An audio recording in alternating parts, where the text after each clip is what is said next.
totoo ba? Wala naman kayo ng boyfriend mong businessman. Totoo ba yun? Ano yung nalalaman niya? Naku, kasi may nakakita sa inyo sa restaurant. Taga-away daw kayo. Ano, totoo ba? Saka ba't kayo naging wala? Anong reason? Hindi ko na muna masasagutin niya. Sige, thank you for calling. Bakit kayo masagutin? Ana? Ayun lang o. Ana, sandali. May boy tatanong sa'yo. Ana! Oo na. O baka naman nagpapaligo ka na dyan, anak, ha? Wala mo ng ligaw. Tandaan mo, kaya ka nandyan sa Amerika ay para sa pag-aaral. Oo. Malapit na birthday ko. We will see each other soon. O sige na, anak. I have to go na. Ayusin mo na agad ticket mo para makauwi ka na rito, ha? Bye!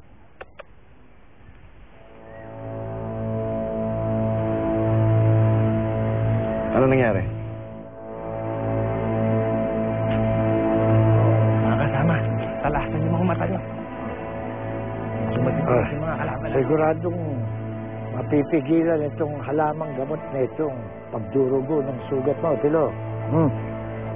Kaya, huwag kang masyadong kikilos, ha? Diyan ka lang, ha? Huwag masyadong kikilos. Sir, nagkagulo ho. Maraming saktan sa bata natin. Pero pinadala ko na sa ospital. Ito, Toy. Hindi mo ka magsasaka? Marami ho kami napatay na magsasaka. Pero hindi namin nayari si Totoy.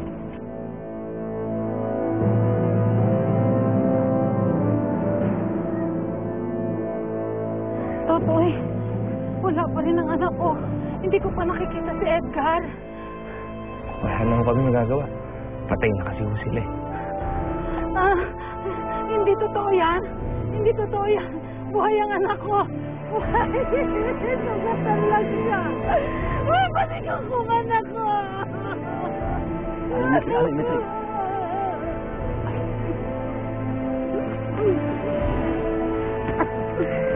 Ako na lang ang babalik sa bukid.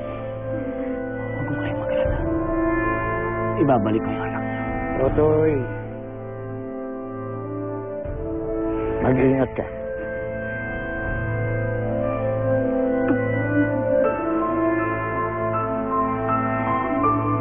Dog, samahan niyo yun.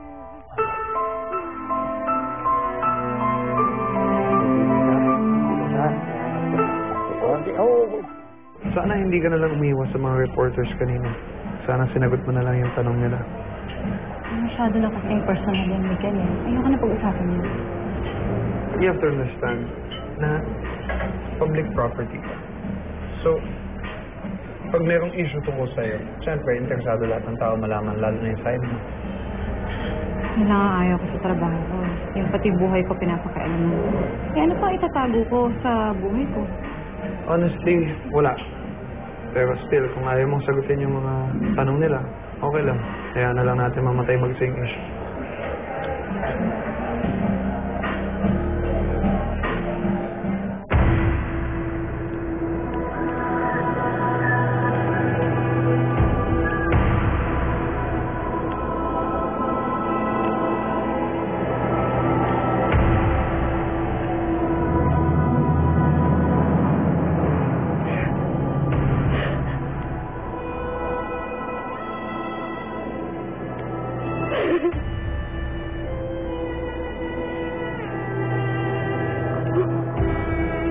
Dugo ng ating mga kasama. Ang puhunan sa lupang to. Dugo ng katawan. Karangalan. At kinabukasan ng ating mga anak. Mabingi tayo sa bulong nila mula sa kalawakan.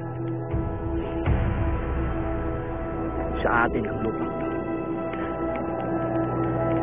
Walang sino man ang pwedeng umakit. Ilibing sila ng kahit. Sige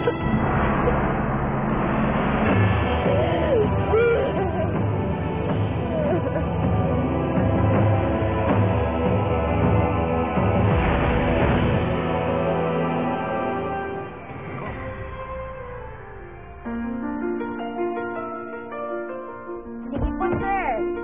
Basta I'll let let you know pag na-confirm na po ang mga schedule ni ma'am, okay? Salamat po, sir. Okay. Thank you! Manugard!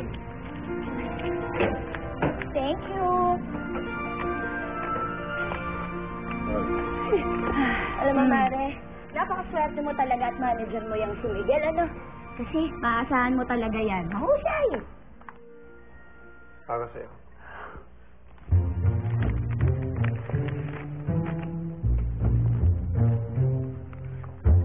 Siguro naman hindi mo ipagkakalat na sa akin ang galingan ng information eh. Hindi sira ang ulo ko, Miguel. So ano, isusulat ko na bang hiwalay na si Ana sa boyfriend niya? Alam mo, alam ko naman yun eh. Kaya nga malaki ang pasasalamat ko tumating siya sa buhay ko. Kasi kung hindi dahil sa kanya, hindi ko mararating kung narating ko ngayon. Correct. Hello? Oo. Para may balita sa kanya. Dahil gusto ko lagi siyang pinag-uusapan. Ganyan talaga sa showbiz, Miguel. Masarap pag-usapan ng chismis.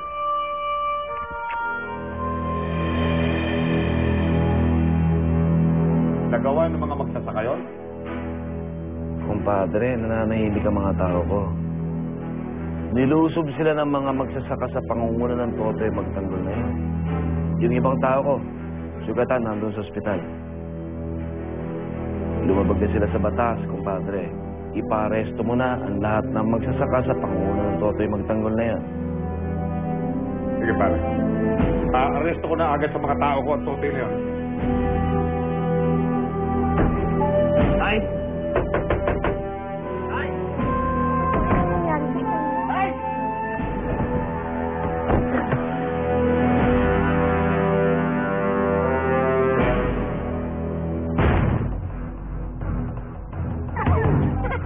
Alam niyo, natutuwa ako sa inyong dalawa. Kasi, nung bata ako, nagkaroon din ako ng kaibigan eh. Si Totoy. Paparang kayo na kita, Totoy. Mabigat ang kaso mo. Magsasaka. Dahil kasalanan mo. Nasaan na po si Totoy? Kasama niyo yan sa istorya ng buhay niyo. Tapusin mo na. Wag! Madami na tao sa labas.